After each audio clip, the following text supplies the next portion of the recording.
आज की अपनी कहानी है बेटी को बेटी ही रहने दो। मिस्टर राजेंद्र शर्मा पिछले 5 सालों से अपने बड़े से मकान में अपनी बेटी के साथ हंसी खुशी रह रहे थे। उनकी उम्र अब 60 पार हो चुकी थी और बेटी प्रिया अब 28 की होने वाली थी। उम्र को ध्यान में रखते हुए बेटी ने उनका सारा कामकाज अपने कंधों पर ले लिया था।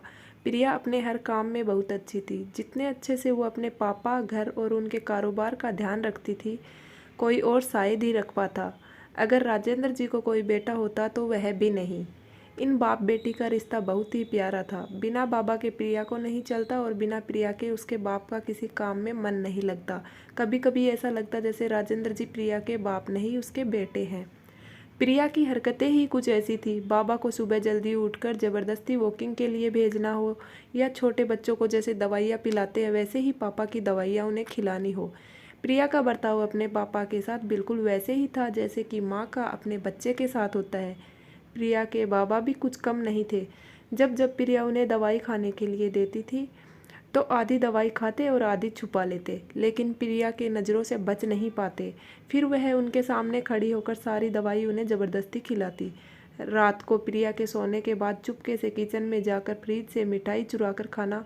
बाबा की ऐसी शरारतें भी प्रिया पकड़ लेती थी।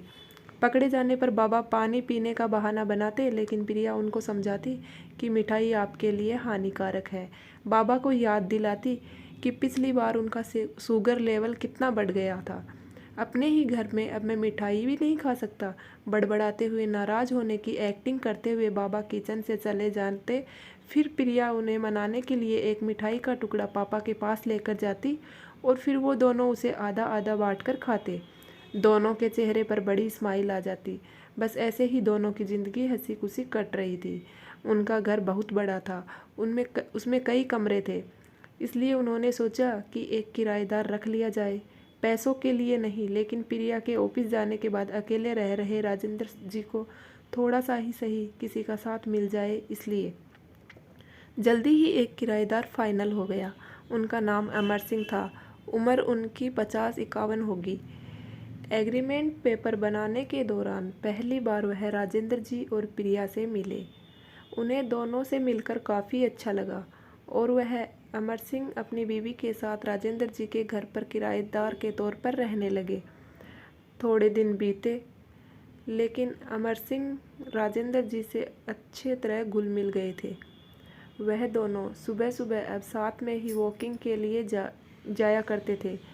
कभी वह अमर सिंह के साथ, तो कभी अमर सिंह और उनकी बीवी प्रिया और राजेंद्र जी के साथ डिनर किया करते।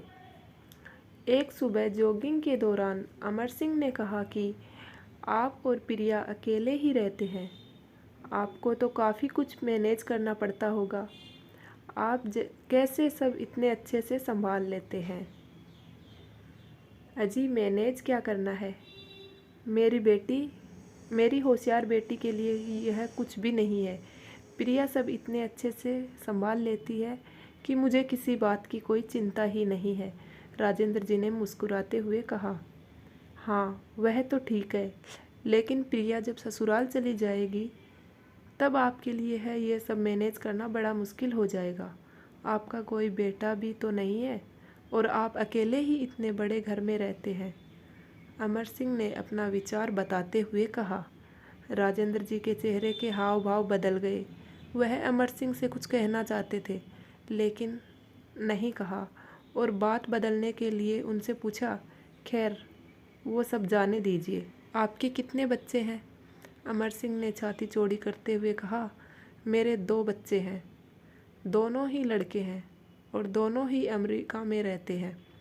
राजेंद्र जी को लगा जैसे अमर सिंह उन्हें ताना मार रहे हो, लेकिन फिर भी उन्होंने कुछ नहीं कहा और वो जॉगिंग करके अपने घर लौट आए। कुछ दिन बीते। राजेंद्र जी ने अमर सिंह को अपने साथ खाना खाने के लिए बुलाया, क्योंकि अमर सिंह की पत्नी किसी काम से बाहर गई थी और वे अकेले थे। अमर सिंह, राजेंद्र जी और प्रिया डाइनिंग टेबल पर बैठकर खाना खा रहे थे। पहला निवाला खाते हैं? अमर सिंह ने खाने की तारीफ करते हुए कहा। प्रिया बेटा, तुमने आज खाना बहुत अच्छा बनाया है। राजेंद्र जी ने गर्व महसूस करते हुए कहा। हाँ, मेरी बेटी बहुत अच्छा खाना बनाती है। अमर सिंह जी बोल पड़े, यह तो बड़ी अच्छी बात है, उसके ससुराल वाले बड़े खुश होंगे। प्रिया उनसे कुछ कहना चाहती थी, लेकिन राजेंद्र जी ने उसे रोक दिया और बात बदलने के लिए प्रिया से पूछा, कारोबार कैसा चल रहा है, कोई दिक्कत तो नहीं हो रही?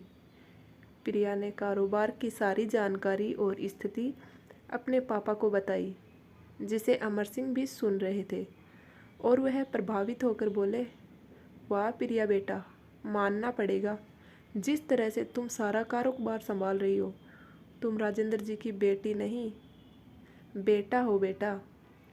अब राजेंद्र जी से रहा ना गया। उन्होंने कहा, पता नहीं क्यों आप सभी लोग मेरी बेटी को बेटे के साथ कंपेयर करते हो। ऐसा एक भी काम या एक भी फील्ड बताइए जिसमें बेटियों ने अपना नाम ना बनाया हो। अरे आसमान में प्लेन उड़ाने से लेकर देश के सर्वोच्च पद पर बैठकर देश चलाने तक बेटियों ने हमेशा अपने आप को साबित किया है, लेकिन आप जैसे लोग अभी भी उनकी तुलना बेटों से ही करते रहोगे।